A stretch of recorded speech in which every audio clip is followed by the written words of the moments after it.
A nossa revista, ela começa falando sobre os 10 mandamentos e fala sobre a importância deles e também sobre a divisão desses 10 mandamentos, que os religiosos de Israel dividiu em 2. Dividiu ele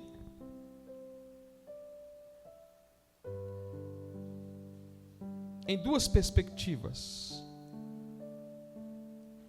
horizontal e vertical, ético e teológico. Como é que funciona isso na prática? Amarás o Senhor teu Deus de todo o teu coração, e de toda a tua alma, e de todo o teu entendimento. Amarás o Senhor teu Deus de todo o teu coração, de toda a tua alma e de todo o teu entendimento.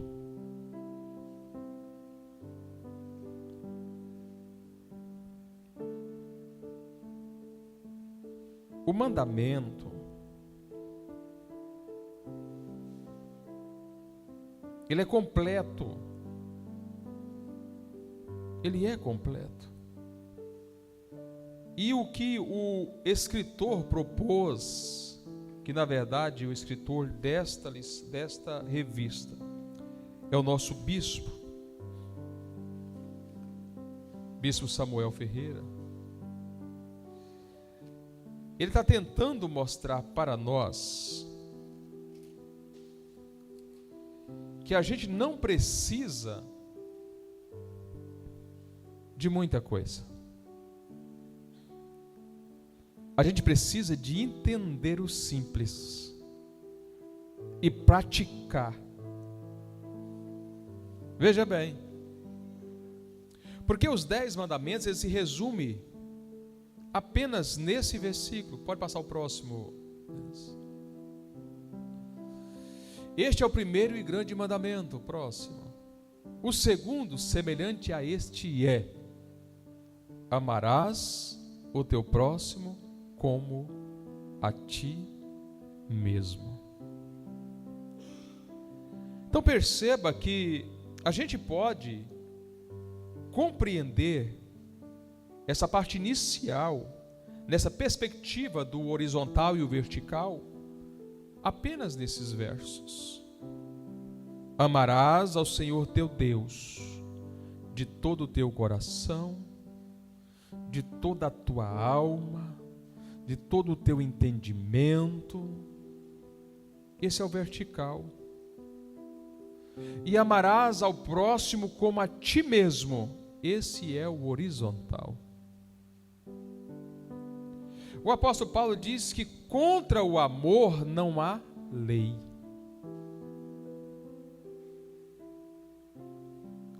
Então, a base de toda a lei está exatamente aqui.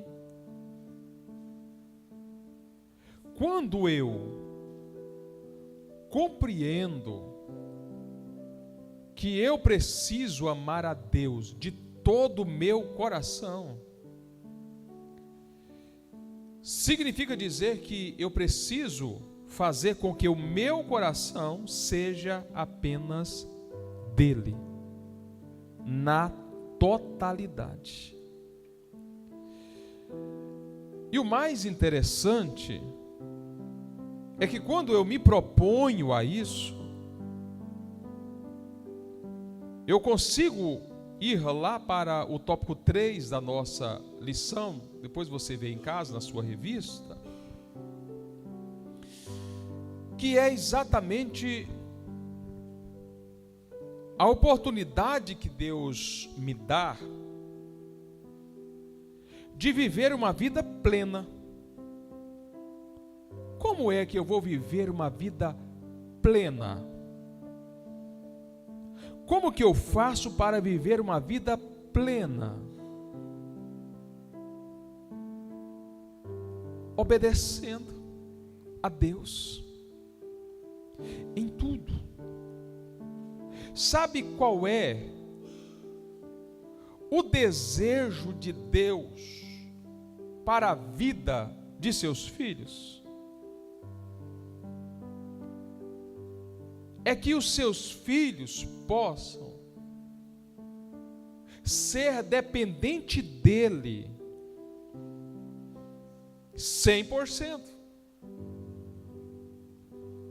Porque o que nos faz distanciar, o que nos faz errar, é quando nós achamos que nós somos autossuficientes. Quando a gente desenvolve esse sentimento da autossuficiência, eu vou cometer alguns erros diante de Deus, porque essa autossuficiência me faz ser independente e não dependente. Deus, ele tem prazer em cuidar. Deus, ele tem prazer em cuidar. Deus, ele tem prazer em nos abençoar, em fazer com que a gente seja realizado. Agora, quando nós desenvolvemos esse espírito de independência, a gente acaba ferindo algumas coisas. Observe o tópico 3.1, as bênçãos condicionais dos 10 mandamentos. Através dos 10 mandamentos, o Senhor orienta Israel a viver como o seu povo, conforme a sua vontade, e como se relacionar com ele. O que Deus quer? Deus quer relacionamento. Deus quer que a gente se relacione com ele, que a gente tenha intimidade com ele. E para que isso ocorra, eu preciso depender dele. O meu coração precisa ser dele. O meu coração precisa estar cheio dele. Eu preciso obedecer o seu mandamento. Qual é o seu mandamento? Amar a Deus acima de qualquer coisa. Amar de todo o meu coração, com toda a minha força.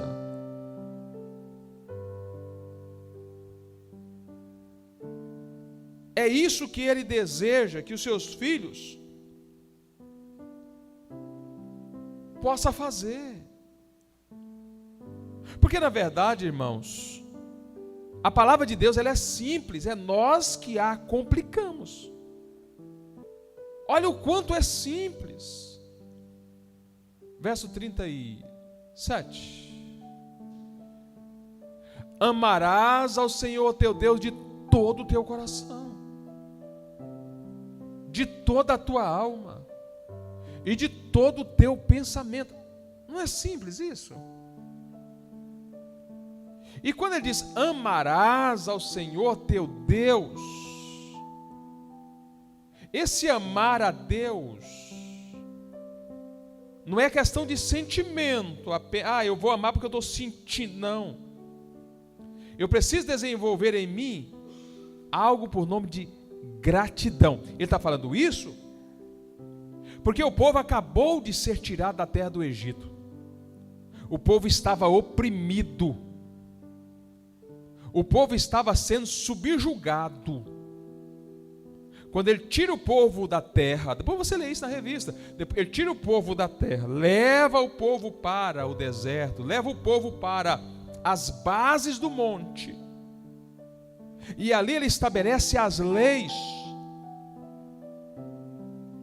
Ele está dizendo para o povo: você só vai amar a Deus de todo o teu coração se você desenvolver a gratidão. Eu tirei vocês lá do Egito.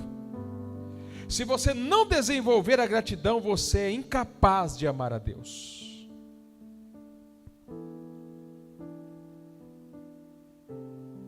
É questão de gratidão.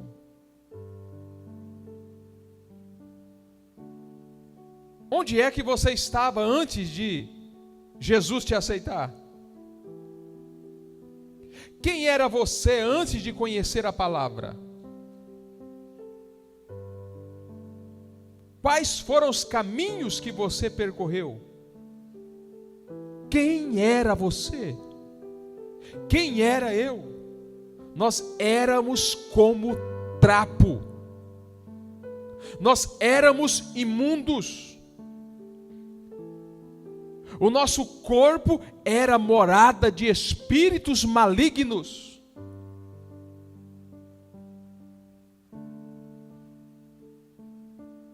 Jesus foi lá, te resgatou, te trouxe. Tu nem era para estar aqui. É ou não é? O caminho que você estava indo nem era para estar aqui.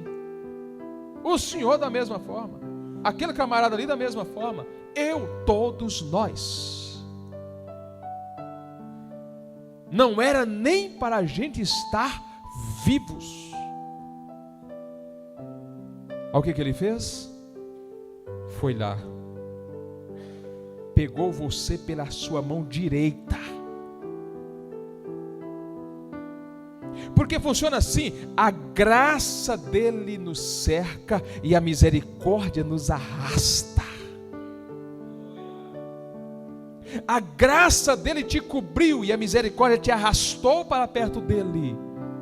E hoje você é livre. O que ele está dizendo para o povo de Israel é exatamente isso. Outro dia vocês estavam sendo subjugados.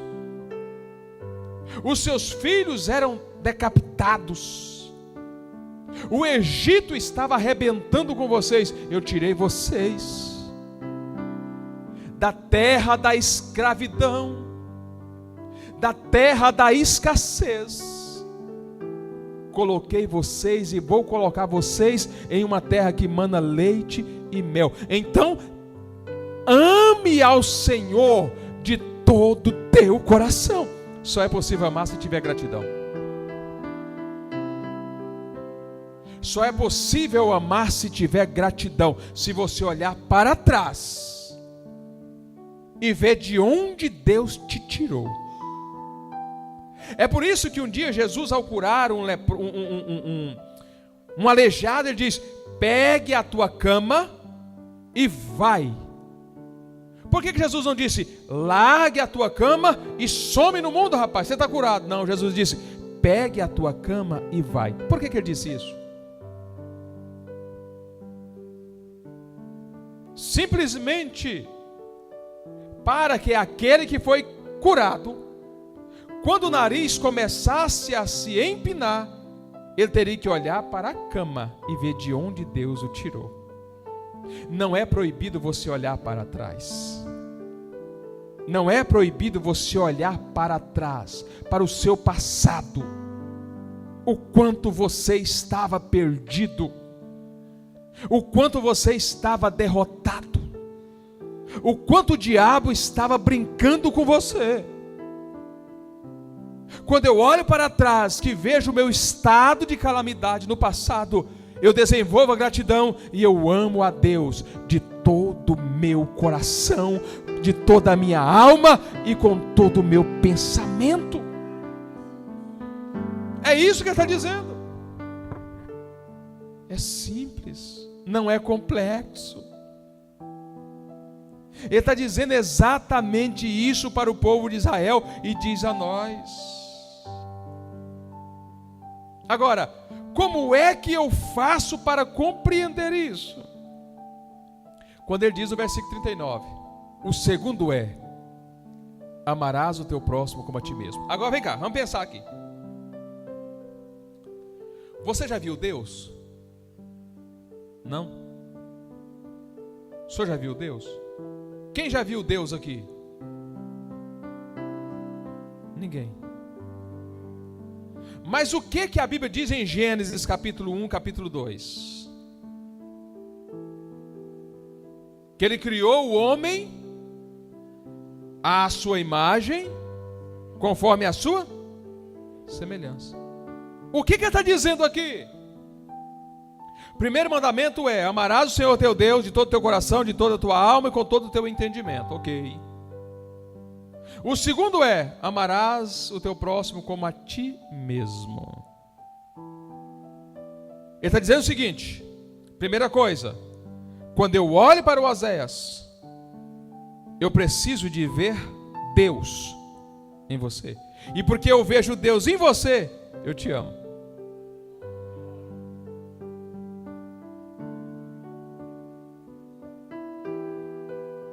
Eu preciso ver Deus em você. Ah, mas ele é pecador, ele é todo errado. Mas qual é a ótica que você está olhando? A sua ou a de Deus? Pegou, negão? Qual é a ótica que você está utilizando? É a sua? Se você estiver utilizando a sua ótica, em alguns você vai ver o capeta.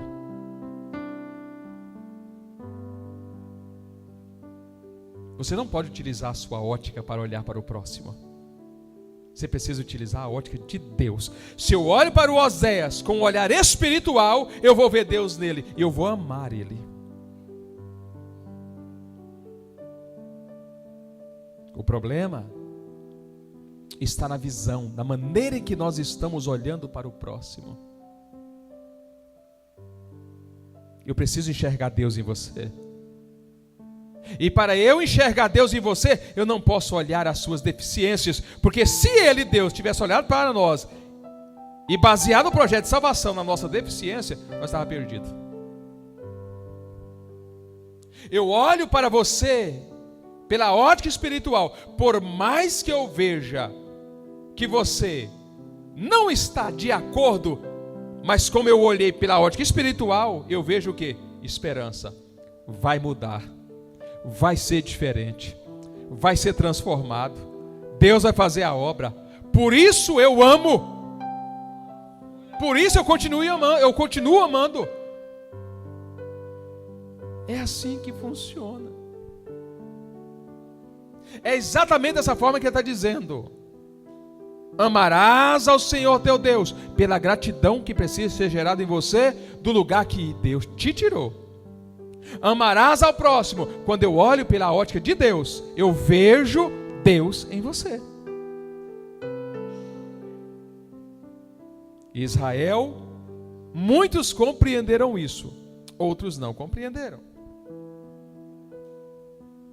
Agora, qual é o grande segredo aqui? Eu preciso cumprir o mandamento. Porque uma vez cumprindo o mandamento de Deus, que de 10 se resume em 2, eu vou poder usufruir das bênçãos que Deus tem para o seu povo. Eu vou poder usufruir disso. Irmãos, às vezes eu fico pensando nessas coisas. Nossa, se eu conseguir me aproximar um pouco dessa realidade espiritual, minha vida será uma vida completamente diferente. A minha vida será uma vida transformada e eu vou viver uma vida feliz. O problema nosso é que nós temos um conceito errado de felicidade. A gente pensa que ser feliz é ter bastante coisas, ser feliz é ter muita coisa, ser feliz é ter conquistado muita coisa, mas na verdade, olhando pelo prisma espiritual, ser feliz não é isso. Ser feliz é temer a Deus. Salmo 128. Bem-aventurado o homem ou aquele que teme a Deus. O que significa a palavra bem-aventurado? Aquele que é feliz. Aquele que é feliz. Então a nossa felicidade não está naquilo que temos. A nossa felicidade está naquilo que somos. É só isso. Então eu preciso de mudar o meu conceito de felicidade. A minha felicidade não pode ser em ter um carro novo, uma casa nova, um avião, uma fazenda, gados e etc, e etc. Não, a minha felicidade não pode estar nisso. O que Jesus disse quando chegou aqueles seus discípulos, dizendo: Senhor, olha, nós expulsamos, nós chegamos, o fogo caiu, o negócio foi top demais, Jesus. Aí Jesus disse: vocês estão alegres por isso? Que besteira. A felicidade de vocês não tem que estar naquilo que vocês estão fazendo, no demônio que expulsou, no coxo que levantou, no defunto que ressuscitou. Não! A felicidade de vocês não tem que estar nisso. A felicidade de vocês precisa estar em saber que o nome de vocês está escrito no livro da vida. Então qual é a minha felicidade? Qual é a minha alegria? É saber que se Jesus voltar daqui a pouco, o meu passaporte está carimbado, está chancelado, está assinado, eu vou viver a eternidade com Ele. A minha felicidade precisa ser essa. Sabe por quê? A casa nova que tenho, o carro novo que tenho, os bens que conquistei, as faculdades que fiz, as pós que fiz, o mestrado que fiz, o doutorado que fiz, as amizades que tenho, não vai influenciar em nada. Em nada. No que se diz respeito à minha salvação. São coisas distintas. Agora, ele deixa muito claro que se eu obedecer o seu mandamento, se eu amar a Deus sobre tudo e sobre todos, se eu amar o meu próximo, eu vou ser beneficiado ainda nessa terra. Eu vou receber de Deus recompensas ainda nessa terra. E no céu, muito mais. Deixa eu falar uma coisa para você aqui. Firma os seus pés. Tome as decisões que você precisa tomar, para que você possa ser feliz na sua vida espiritual. Faça de tudo para preservar a sua integridade espiritual para com Deus. Lute com todas as suas forças. Renuncie àquilo que precisa renunciar. Abra mão daquilo que precisar. Mas mantenha uma vida de integridade com Deus. Mantenha uma vida de fidelidade com Deus. Mantenha uma vida reta diante de Deus. Limpe a sua tenda.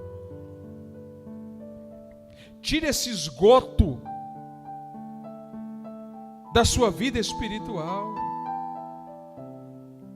Abra mão do que for preciso, mas não abra mão da sua fidelidade com Deus. Jesus está muito próximo a voltar. Nós vamos ver, nós vamos presenciar o arrebatamento da igreja. A minha e a sua geração, eu creio dessa forma, nós vamos presenciar o arrebatamento da igreja. Eu creio dessa forma.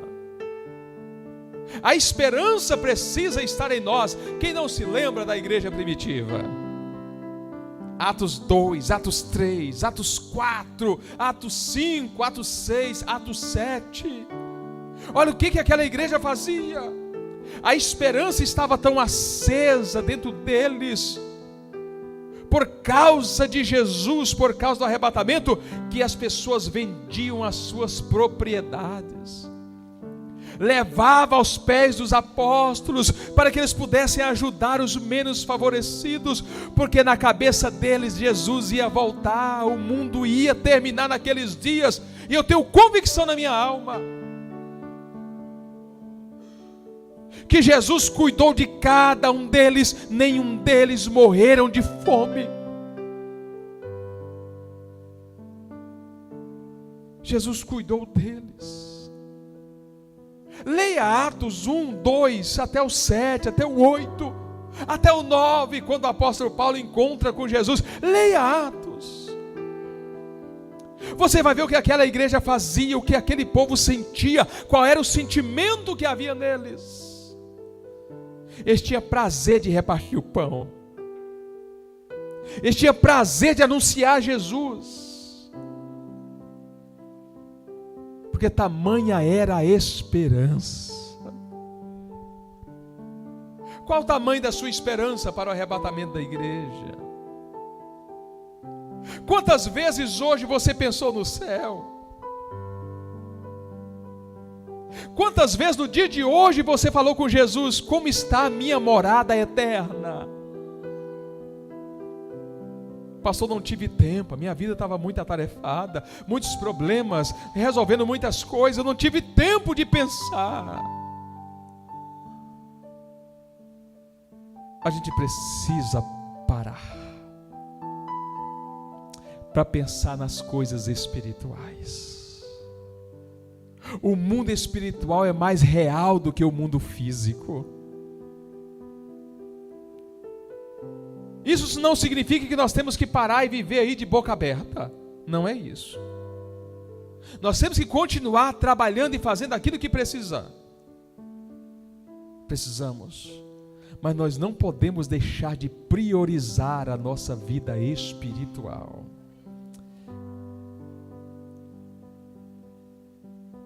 O homem vive 70 anos. E por causa da robustez de alguns, chega a 80 anos. Mas a Bíblia diz que é canseira e enfado.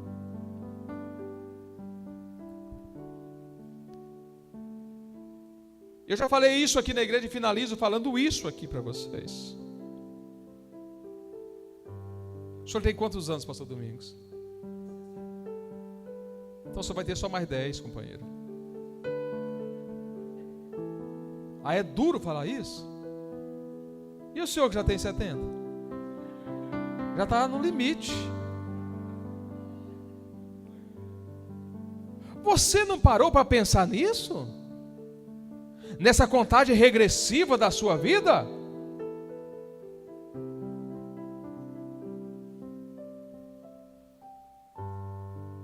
Ah, você é novo? E novo não morre? Mas beleza, você está mais jovem. Mas pare para pensar sobre essas coisas.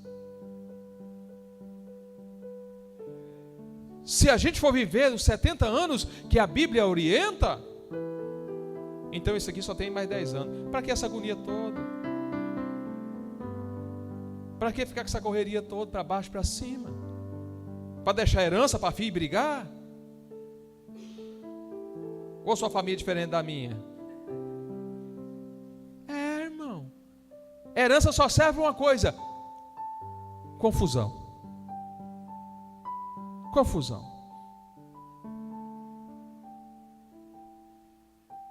Presta atenção. Nós estamos caminhando para o fim. Estamos muito próximo do fim. Seja do fim das coisas, ou seja o fim da nossa vida, mas estamos próximos. O problema é que enquanto aqui estivermos, a gente vai ajudando um ao outro. Você precisa, eu te ajudo, você me ajuda, o Senhor me ajuda, eu te ajudo, a gente se ajuda. Mas quando você fechar os seus olhos,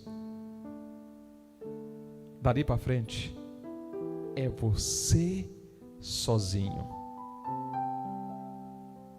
Não tem ninguém para te ajudar.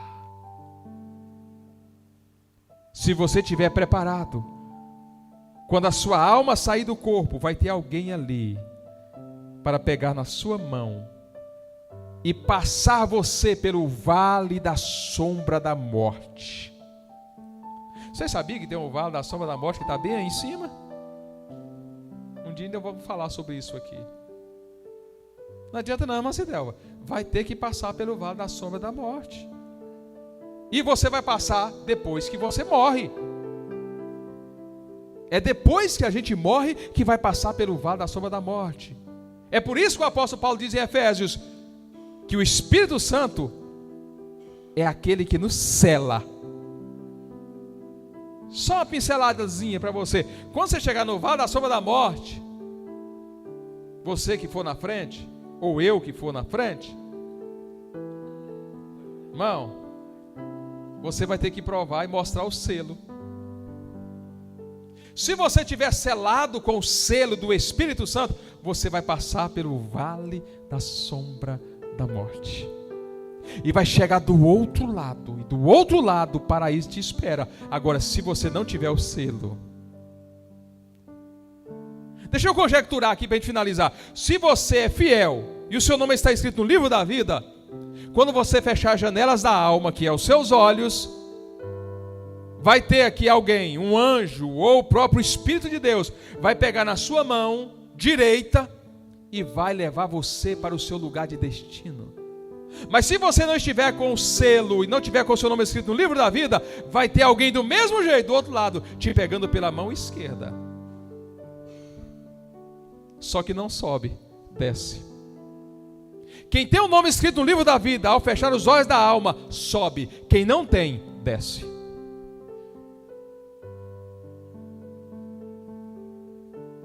Precisamos nos preparar. Precisamos nos preparar. Vamos vigiar.